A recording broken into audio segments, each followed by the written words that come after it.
today's video, mag-unboxing naman ako ng panibago. So, sana supportan nyo guys ang aking mga susunod na vlog. So, another unboxing for today's video. So, bubuksan na natin guys ang aking unboxing for today's video.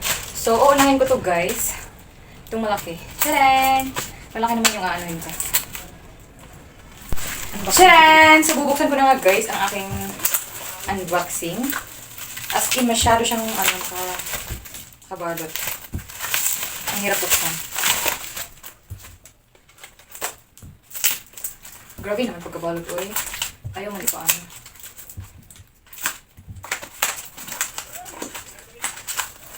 Sharan! Oh, nag-order kasi ako guys ng pure honey. So, kay Coco Queen. Cacao Queens. Okay, so, tikman natin guys. Nag-order kasi ako nito dati guys kasi hindi ko na nasundan. So, dati naman, kay The Explorer ko naman yung in-order kasi ano siya, silang dalawa ni Alex Gonzaga yung nag-vlog ng The Explorer. Ito naman yung Cacao Queen sa TikTok guys. 500 ml kasi yung kanya, so malaki. Malaki yung 500 ml niya. 400 check ko siya nabili guys, 400.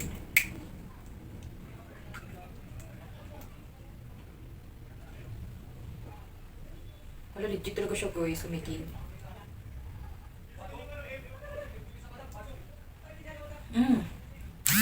Pure na pure talaga siya guys, umigid.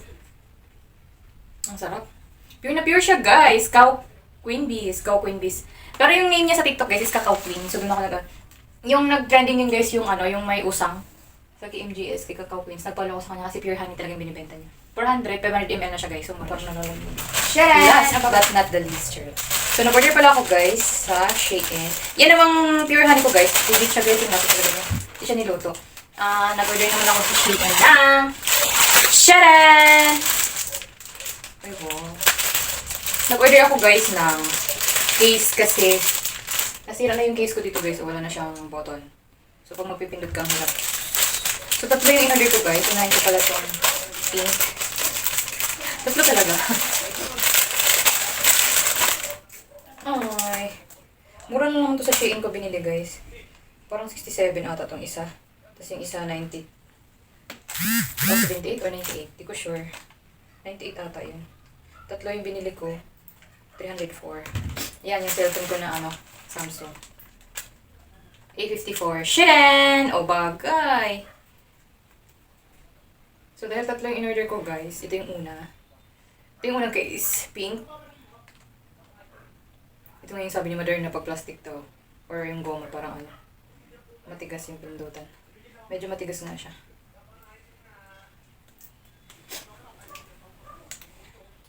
Oh my God, ang hirap tanggalin. Okay, yung una. Ay, may free siya. May free siya na panglagay doon sa gilid. Saan siya itutusok? Dito. Tusok siya dito, nakalak. So siya naman, mayroon siya guys May siya, may palawit. Ang cute ng palawit niyo, may ribbon. Parang gold sa likod. So parang nakaganon siya dito. Nakalak siya dito. Yan, parang ganyan. Next! Oh, ganito pala siya. Goma siya, guys. Ano ba? Makita ba siya? Lucky Clover.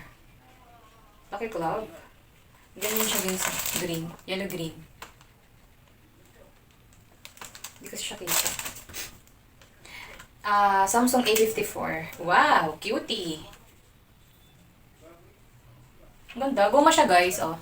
Huwag natabunan yung hitsura ko ang itim. Hindi naman ako medyo 10. Yan, ganyan. So, goma siya. Ito parang plastic. So, ito yung last. Last but not the least. Ay! What's that? Saan ito? Boto. Ay, natanggal yung boto na gold. Tanggal yun. Gold siya guys na may design na ribbon. Bukas siya lahat. Ganun. Ang cute na. Ganyan siya guys. Yun. Bukas siya lahat dito. Tapos may gold siya. May gold. Yung boto natatanggal. Okay na siya tingnan. Aww. Akala ko white. Di naman. Ay, white plastic siya na may design lang siya na ribbon. Okay. So, yun lang guys ang unboxing for today's video. So, tatlong case to siya guys. Ito. Yellow, green, white. Yellow green kasi yung choices ko na Oppo A54 kay yellow green white. Plastic white lang pa may design na ribbon. And then yellow green and then pink. Tatlo lang siya. And then yung raw honey ni Cacao Queen sa TikTok ko siya binili guys, 400. 500 ml na siya. So malaki siya guys. Yung binili ko kasi nung nakaraan, 399, ano lang, 300 ml. Ito 500 na siya. So madami siya guys. So, yun ang aking unboxing for today's video guys. Sana supportan niyo pa ako ng susunod na vlog. Pa-like, pa-share, and pa-subscribe sa aking channel. Sana sa panonood.